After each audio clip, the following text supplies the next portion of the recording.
Hello, friends, fiends, and fellow YouTubers, and welcome to episode 825 of the Daily Comic and Collectible. Today, the collectible of the day is the Hasbro Toys, Marvel Comics, Marvel Legends, Deluxe Maximum Series, Spider-Man action figure.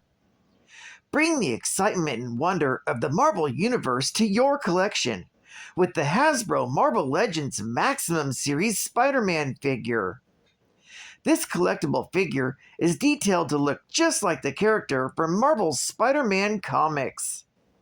This 6-inch scale Marvel Legends figure is fully articulated with over 20 points of advanced articulation, with posable head, arms, and legs, making this a great addition to your collection.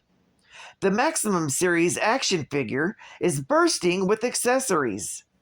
This set includes over 20, including an alternate unmasked Peter Parker head, an alternate Spidey Sense head with removable tingle effects, 2 hands in thwip pose, 2 hands launching webs, 2 wall-crawling hands, 2 hands with revealed web shooters, 2 web-slinging hands that can grip the 2 web lines that are over 9 inches, a backpack, a web shield that can peg into the figure's arm, plus web snare and web blast effect. It also comes complete with a hinged web display base. Hasbro Marvel Legends figure's 6-inch scale makes a great addition for posing and displaying in a fan's collection. Reimagine Spider-Man comics-inspired scenes on your shelf with Marvel Legends action figures. This figure was released in a collector's-friendly full-window display box in 2025 by Hasbro Toys. Now, the comic of the day is Web of Spider-Man, Volume 1, Issue number 105. With the cover date of October 1993, with story by Terry Cavanaugh, art by Alex Soviek, and cover by Alex Soviek. This issue is titled Soul Gauntlet. The story opens with Spider-Man having doubts about the goddess's Infinity Crusade. So Spider-Man is sent into his own soulscape by Moondragon.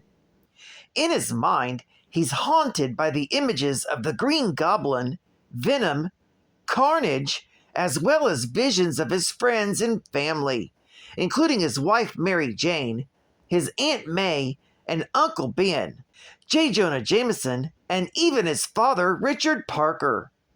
When in reality, Spider-Man is being surrounded by a number of heroes who are loyal to the goddess. This includes Quicksilver, the Scarlet Witch, Thor, the Multiple Man, Sasquatch, Gamora, Moon Knight, the Invisible Woman, and even Archangel. As the faithful followers charge at Spider-Man, Moondragon strikes Spider-Man with a Psyblast. In his mind, this causes Spider-Man to turn into the form of Peter Parker as he begins to be swarmed. Spider-Man refuses to fight his allies and quickly begins to realize that what he is seeing is only an illusion. When Gamora attacks him, Spider-Man sees her not just as his wife Mary Jane, but as the character she plays on Secret Hospital. When Archangel dive bombs the wallcrawler from his razor-tipped feather, Spider-Man dodges them and they impale Gamora. In his mind's eye, he views this as the Green Goblin striking Mary Jane with his razor bats. While he tries to evade Archangel, he's grabbed in a grip by the Sasquatch. And he tosses his opponent into Archangel. Meanwhile, back on Earth, Mary Jane is doing aerobics with Liz Osborn, while Aunt May keeps an eye on Normie Osborn. Liz is amazed at how quickly Normie is starting to act like himself since his father Harry died. Mary Jane also asks May how she's dealing with the apparent return of Peter's parents. Meanwhile, at Empire State University, Betty Brant distracts a security guard while Joe Robertson sneaks in. He leaves the window open so Betty can sneak in later. The two of them are working on an expose on the secret government's experiments that are being conducted by Morel Pharmaceuticals. This has brought them to the office of Marla Madsen, the wife of J. Jonah Jameson, who is involved in the project. Meanwhile, back on Paradise Omega, Spider-Man is ganged up on by Thor, Quicksilver, the Scarlet Witch, and the Invisible Woman. He sees them as his father, aunt, uncle, and the goddess respectively. Although he's outnumbered and overpowered, Spider-Man manages to soar out of harm's way by making a web glider. His attackers are caught in the crossfire, knocking each other out with their respective powers. He's ambushed by Moon Knight and Multiple Man, who appear in his mind as Venom and Carnage, as he would give up his own life to serve the goddess. In his vision, he sees the goddess's cathedral, and seeking it for cover, takes a leap of faith to reach it. Suddenly, his hallucination ends, as Spider-Man has passed their test. Spider-Man realizes that his battle for good has been thankless, and decides to stick with the goddess and see out her plans. Meanwhile, the goddess continues to meditate within the cosmic egg, sending her mind outward.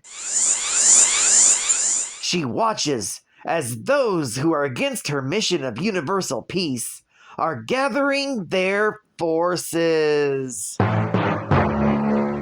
This story is continued in The Web of Spider-Man, issue number 106.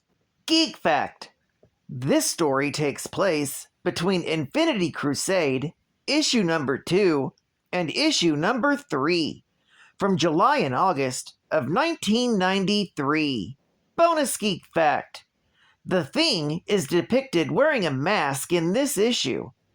This is because his face was wounded by Wolverine in a battle.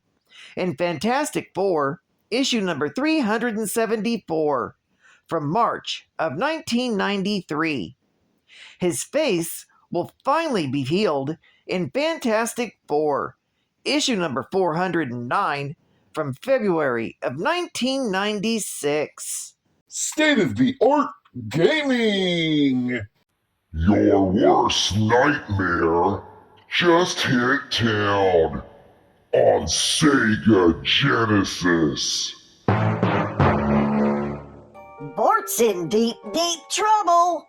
To find his homework, he has to outwit the bazooka-firing Itchy and Scratchy, battle the mighty Homer Kong, escape the dreaded Momthra, and more. Help him if you dare. But hurry! The fire-breathing, laser-firing Bartzilla is coming. And this dream has Nightmare written all over it.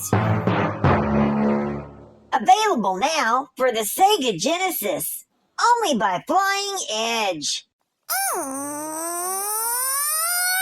Hi, this is Cat Bane Comics Man.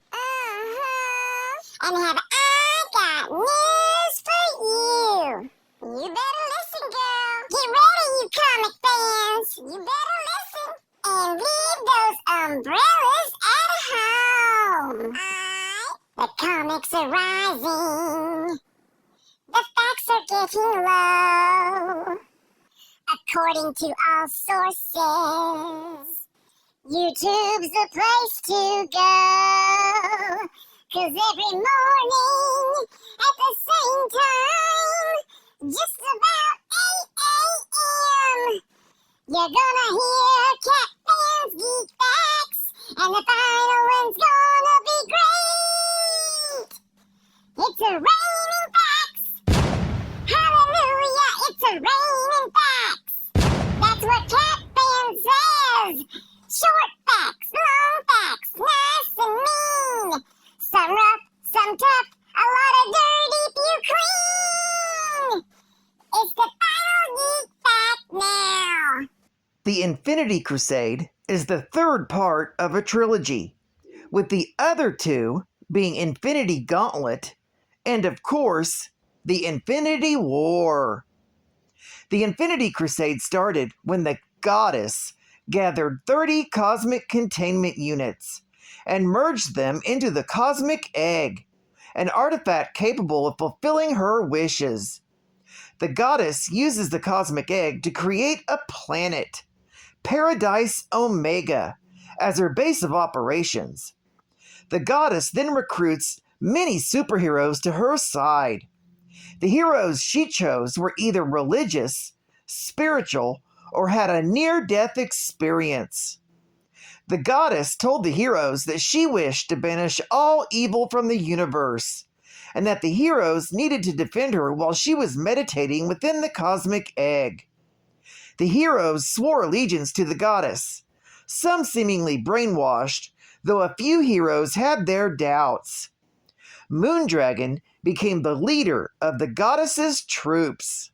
At that same time, Adam Warlock had discovered the truth about the Goddess, that she was his good side, just like the Magus had been his evil side. So Adam Warlock and Thanos planned to defeat the Goddess. Thanos sought contact with Earth's heroes and assisted them in their assault on Paradise Omega. He also recruited the Silver Surfer, who had been one of the Goddess's followers, but turned against her when he noticed that he was being manipulated. The Silver Surfer then absorbed dangerous amounts of energy from the sun and sped towards Paradise Omega at speeds even uncontrollable for himself. And he subsequently destroyed Paradise Omega's defense system, allowing the heroes of Earth to pass. So the Goddess triggered her plan, the destruction of all evil from the universe, with cleansing, which meant the destruction of all life, because sentient life couldn't exist without good and evil. Every possible dimension is affected, including the one that the very reader of the comic book is in. One page of issue 6 shows the point of view of the reader actually reading the page, then bursting into flames. The comic book is shown aflame too.